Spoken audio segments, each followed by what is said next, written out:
Assalamualaikum warahmatullahi wabarakatuh. Perkenalkan, nama saya Reza Abdul Salam. Di sini, di video ini saya akan menceritakan pemahaman saya tentang mata kuliah Fisika 1. Saya sebenarnya tidak bisa menjelaskan semuanya secara detail, tapi mungkin hanya sebagian bagian yang saya pahami sejauh ini. Untuk materi yang pertama, pengukuran dan vektor. Materi pertama yang saya pahami itu akan pengukuran dan vektor.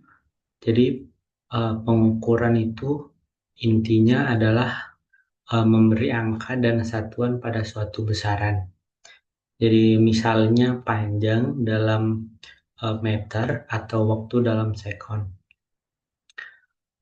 Sedangkan vektor adalah besaran yang punya besar dan arah.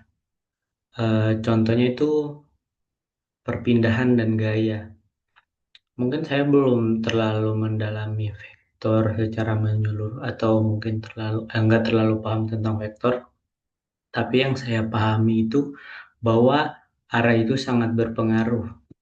Jadi itu untuk yang materi pengukuran dan vektor. Kalau yang kedua, materi kedua itu gerak satu dan dua dimensi.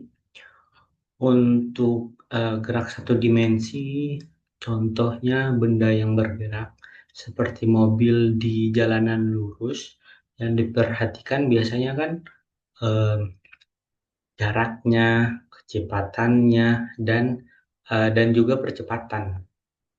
Sedangkan gerak dua dimensi itu contohnya gerak parabola seperti bola yang dilempar. Eh, Mungkin saya eh, pahamnya itu gerak ini bisa dipecah menjadi arah yang horizontal dan vertikal. Jadi walaupun perhitungannya masih agak sulit, tapi saya paham di bagian itu aja.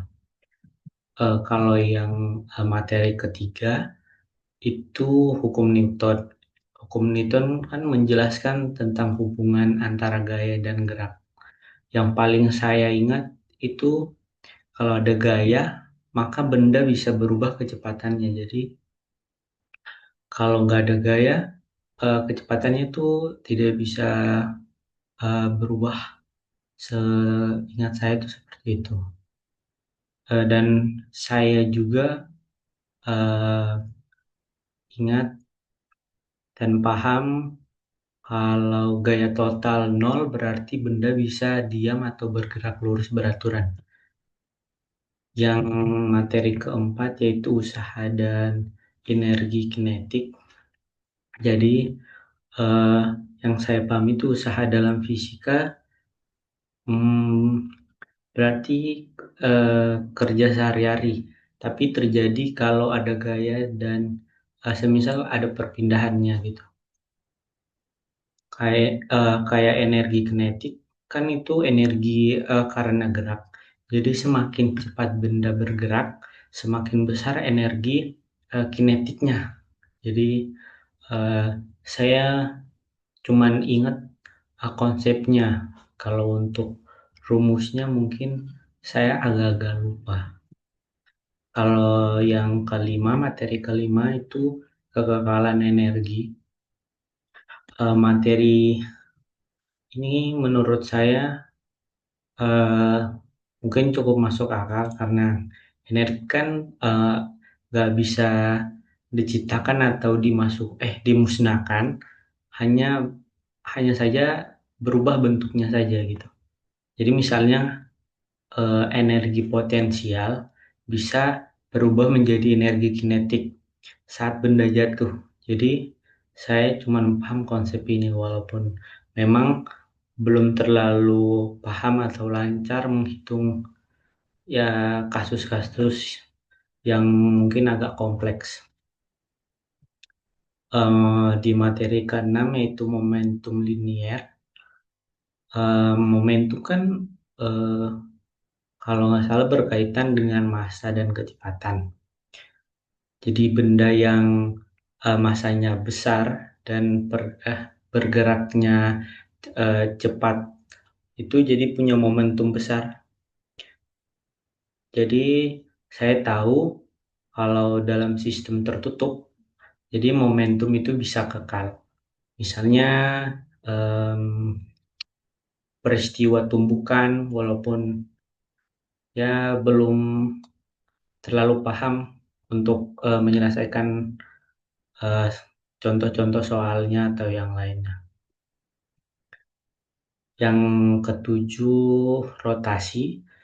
Rotasi kan kalau seingat saya itu adalah gerak berputar. Misalnya roda atau enggak kipas.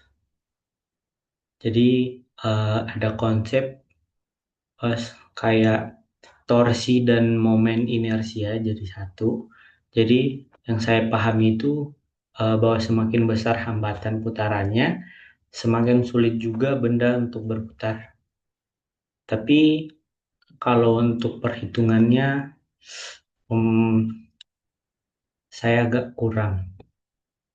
Kalau untuk di materi ke-8 osilasi, osilasi eh, sepengetahuan saya itu gerak bolak-balik secara periodik seperti pegas atau bandul. Iya, atau bandul. Jadi sepaman saya tuh bahwa osilasi punya periode dan frekuensi, tapi hubungan rumusnya masih belum sepenuhnya saya kuasai. Ya, itu untuk yang materi ke-8 osilasi. Kalau untuk yang ke-9 gelombang berjalan, eh, gelombang berjalan tuh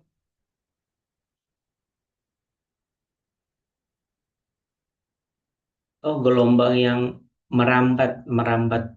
Jadi membawa energi. Contohnya kayak gelombang gelombang pada tali gitu. Jadi yang saya paham itu gelombang nggak bisa memindahkan bendanya, tapi bisa memindahkan energinya. Jadi kayak contohnya mungkin tarik tambang. Jadi pada saat kita tarik tuh ada energinya, tapi pas kita lepas malah nggak ada energinya karena nggak kita tarik gitu. Itu yang materi ke-9 gelombang berjalan. Yang ke-10 superposisi dan gelombang stasioner. Superposisi itu kan terjadi kalau semisal saat dua gelombang saling bertemu dan saling menumpuk. Kalau gelombang stasioner tuh kan biasanya terbentuk dari dua gelombang yang saling berlawanan arah kalau nggak salah. Ya, seingat saya itu cuman itu aja. Kalau sifat-sifat cahaya, mungkin apa ya? Cahaya yang memiliki sifat pantulan, ya pantulan kayaknya. Itu yang dari ke-11. Kalau yang ke-12 itu kan optik. Optik kalau yang saya baca terakhir kali tuh mempelajari cahaya pada cermin sama lensa aja sih. Tapi untuk secara pemahaman lebih lanjut tuh saya kurang tahu karena mungkin kurang mempelajari aja. Kalau mungkin kesimpulan dari awal sampai akhir, saya itu kurang dalam perhitungan dan juga mungkin kurang dalam belajar yang semaksimal banget. Jadi makanya masih ada banyak kekurangan-kekurangan yang saya punya.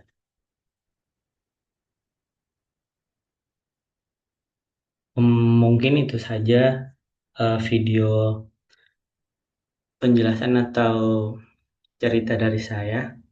Assalamualaikum warahmatullahi wabarakatuh.